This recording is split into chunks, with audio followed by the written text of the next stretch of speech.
আসসালামু আলাইকুম। আশা করি সকলে ভালো আছেন। আমি আলহামদুলিল্লাহ আল্লাহর রহমতে বেশ ভালো আছি। আজকে আমি আপনাদেরকে দেখানোর চেষ্টা করব আমি কোন স্কুলে পড়াশোনা করেছি এবং কোন স্কুল থেকে 8 পাস করেছি। হ্যাঁ, আজকে সেই স্কুলে যাওয়ার জন্যই রওনা হয়েছি। আমি যে স্কুলে পড়াশোনা করেছি সেই স্কুলের নাম বড়টিনরদানা বাংলাদেশ উচ্চ বিদ্যালয়। রাস্তায় যাওয়ার সময় চোখ পড়ল নদীটির দিকে। নদীর পানি বাড়তেছে, সাথে পানাগুলো চলে যাচ্ছে, কারণ সাধারণত নদীতে পানি কম থাকলে পানাগুলো আটকা পড়ে। এরপর এরকম রাস্তায় প্রাকৃতিক দৃশ্য দেখতে দেখতে স্কুলটিতে চলে গেলাম। এই স্কুলটিতে আমি পড়াশোনা করেছি 6ষ্ঠ শ্রেণী থেকে 8ম শ্রেণী পর্যন্ত। এই স্কুলটির পাশ দিয়ে বয়ে গেছে সেই নদীটি, যে নদীটি রাস্তায় আসার সময় দেখালাম। এই নদীটির নাম খাগজানা নদী। এই নদীটি এই বিদ্যালয়ের পাশেই অবস্থিত। আমি যেখানে দাঁড়িয়ে রয়েছি এটি হচ্ছে এই স্কুলের প্রথম গেট। এই স্কুলে রয়েছে 3টি গেট, তার মধ্যে এটি বৃহত্তম এবং সবচেয়ে সুন্দর এবং সবচেয়ে প্রাচীনতম। দেখতে দেখতে আমি গেট পেরিয়ে বিদ্যালয়টির ভেতরে ঢুকে পড়ি। নিঃসন্দেহে আমাদের জীবনে স্কুল জীবন একটি গুরুত্বপূর্ণ সময়। এখন যেটি দেখতেছেন সেটি হচ্ছে একটি প্রাচীন কুয়ো, কারণ আগের দিনে টিউবওয়েল ছিল না। এখান থেকেই মানুষ পানি ব্যবহার করত। এই স্কুলের আশেপাশেই 2 থেকে 3টি কুয়ো রয়েছে, তার মধ্যে এই কুয়োটি প্রায় ভরে গেছে। আরও 2টি কুয়ো ছিল যেগুলো ভরে ফেলেছে। এটি হচ্ছে স্কুলের কেন্দ্রীয় মসজিদ।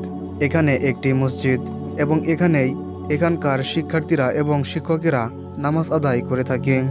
তাছাড়াও আশেপাশের মানুষগুলোও এখানে নামাজ আদায় করে থাকে। সামনে যে দোতলা ভবন দেখতে পাচ্ছেন এটি হচ্ছে বিজ্ঞান ভবন এবং এর নিচতলায় রয়েছে গ্রন্থাগার। এখানে অনেক বই পড়া যায়।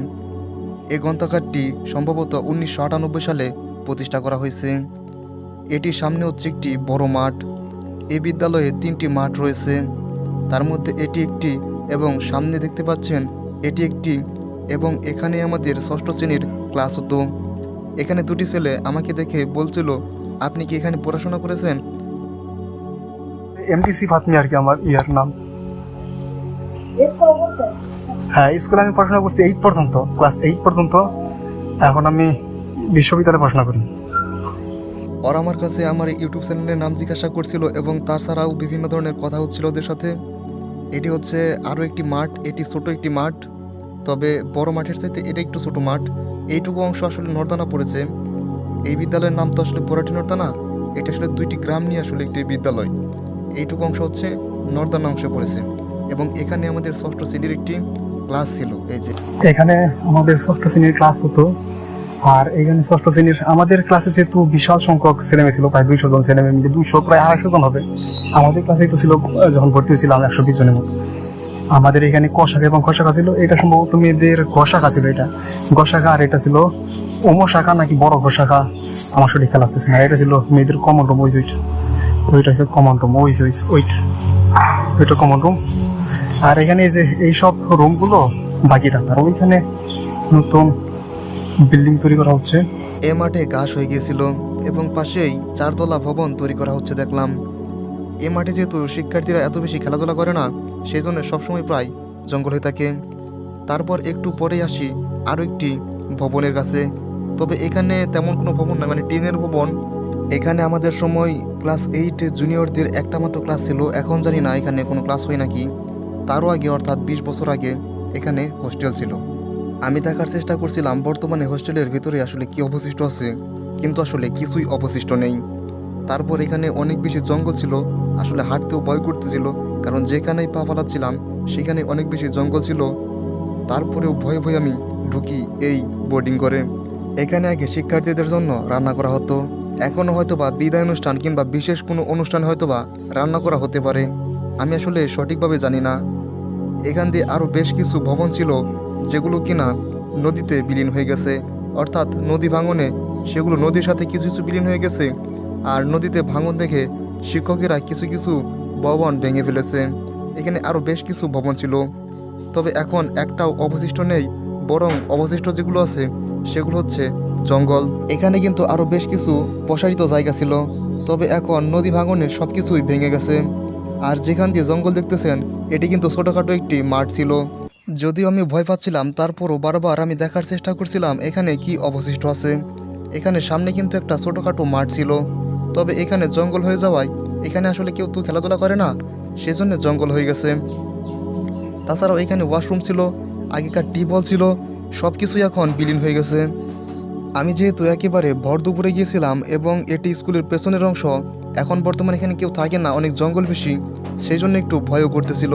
তবে এইখানে বেশ কিছু গাছ ছিল, যেটা নিচে দাঁড়ালাম এবং মনে খুবই প্রশান্তি এলো, ছায়া পেয়ে খুবই ভালো লাগলো। আর ওই যে একটা জিনিস দেখতে পাচ্ছেন সেটা হচ্ছে ব্রিজ, এটি হচ্ছে খাগজানা নদী। আর হলুদ ওই বিল্ডিংগুলো প্রাইমারি স্কুল, এবং আমি যেখানে আছি এটি হচ্ছে বড়টি হাই স্কুল। একসময় এই হোস্টেলগুলোতে 200 থেকে 250 কিংবা 300 জনেরও বেশি কিন্তু ছাত্রছাত্রী ছিল, তবে এখন আর নেই। সম্ভবত 2003-4 সাল পর্যন্ত এখানে হোস্টেল ছিল, তারপর হোস্টেলগুলো বন্ধ হয়ে গেছে। এখান থেকে বিভিন্ন ধরনের জিনিস ছিল, সেগুলো বন্ধ হয়ে গেছে। আমরা যখন 8ম শ্রেণীতে পড়াশোনা করেছি তখন এখান দিয়ে অনেক খেলাধুলা করেছি এবং বিভিন্ন জায়গায় ঘোরাঘুরি করেছি। তখনও এখানে আরও বেশ কিছু ভবন ছিল, কিন্তু যেগুলো এখন আর দেখা যায় না। আর এগুলো তো দেখতেই পাচ্ছেন, বারবার করে দেখাচ্ছি, এটি হচ্ছে হোস্টেল। হোস্টেলের ভিতর ভীষণই ভয় করতেছিল আমার, তারপরেও ভয়ে ভয়ে একটু আপনাদের দেখানোর চেষ্টা করি। আমি বাইরে থেকে দেখানোর চেষ্টা করছিলাম কারণ ভেতরে সাপ থাকতে পারে। এখানে আমার আসলে কতটা ভয় করতেছিল একটু আওয়াজটা শুনুন, এই নিস্তব্ধ আওয়াজটা।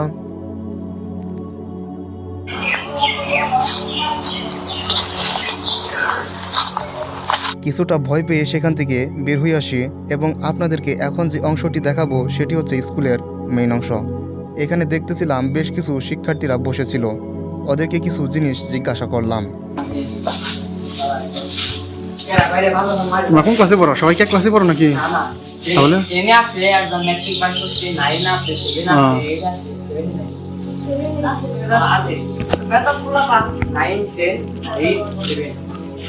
এই বছর এই স্কুলে কয়জনের ক্লাস হয়েছে? এ প্লাস আর জন গোল্ডেন প্লাস না, 2 জন পেয়েছে।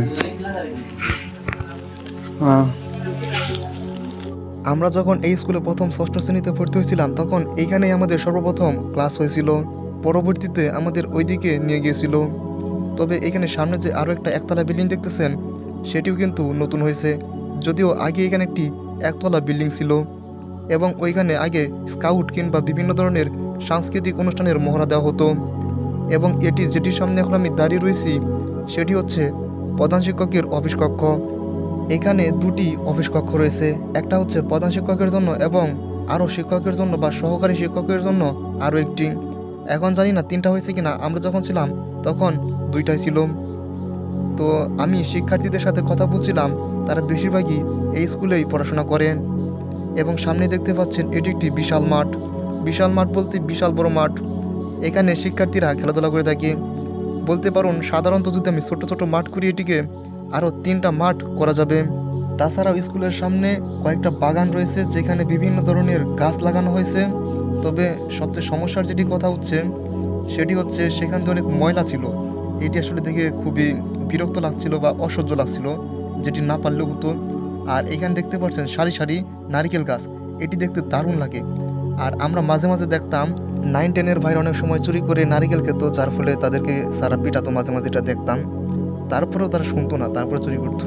তো যাই হোক, এটা আমরা আসলে মাঝে মাঝে দেখেছি 6-7-এ থাকতে। আমি সামনে এখানে ছবি তুলছিলাম।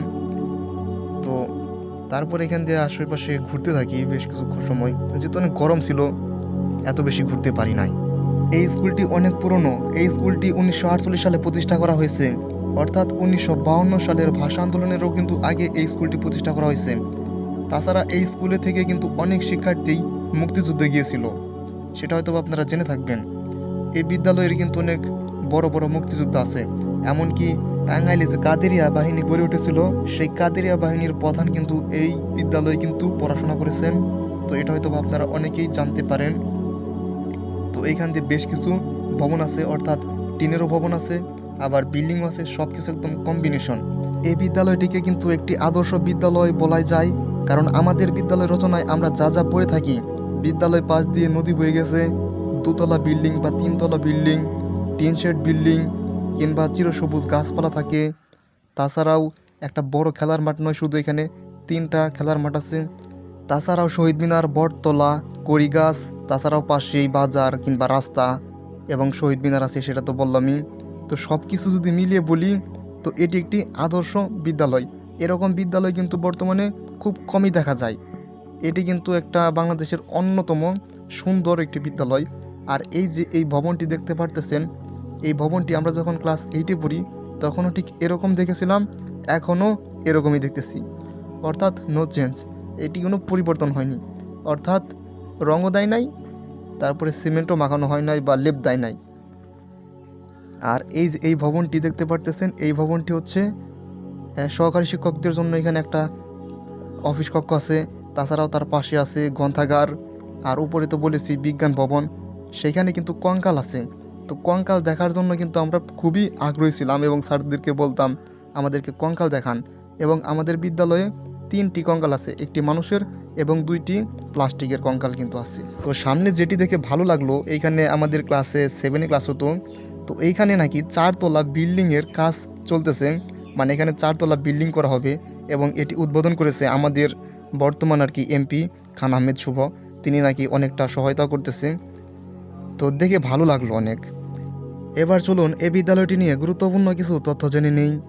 বরাটি নর্দানা বাংলাদেশ উচ্চ বিদ্যালয়, এই বিদ্যালয়টি বরাটি এবং নর্দানা নামক 2টি গ্রামের মধ্যে অবস্থিত একটি বিদ্যালয়। এই বিদ্যালয়টি 2টি গ্রামের মধ্যে অবস্থিত হলেও বরাটি স্কুল নামেই বেশি পরিচিত। এই বিদ্যালয় থেকে বাংলাদেশের অনেক জ্ঞানী গুণী এবং বুদ্ধিজীবী এই শিক্ষা প্রতিষ্ঠান থেকেই কিন্তু পড়াশোনা করেছেন। যেমন বীর উত্তম, বঙ্গবীর কাদের সিদ্দিক এই প্রতিষ্ঠানেরই কিন্তু শিক্ষার্থী ছিলেন। তাছাড়াও এই শিক্ষা প্রতিষ্ঠান থেকে পড়াশোনা করে বাংলাদেশের ঢাকা বিশ্ববিদ্যালয়, বুয়েট, রাজশাহী বিশ্ববিদ্যালয়ে চান্স পেয়েছে এরকম শিক্ষার্থীর সংখ্যা হাজার হাজার কিংবা তারও অনেক বেশি উপরে। তাছাড়াও এই শিক্ষা প্রতিষ্ঠান থেকে পড়াশোনা করে বর্তমান বাংলাদেশে ডাক্তার, ইঞ্জিনিয়ার, ম্যাজিস্ট্রেট সহ বড় উঁচু পদে রয়েছে। একটা সময় ছিল যখন কিনা এই শিক্ষা প্রতিষ্ঠানটি বাংলাদেশের অর্থাৎ টাঙ্গাইল জেলার প্রথম 3টি শিক্ষা প্রতিষ্ঠানের মধ্যে সবসময় থেকেছে এবং এর সম্পূর্ণ অবদানই কিন্তু শ্রী দুঃখীরাম স্যারের। তিনি এই শিক্ষা প্রতিষ্ঠানটিকে এত উঁচু পর্যায়ে নিয়ে গিয়েছিল।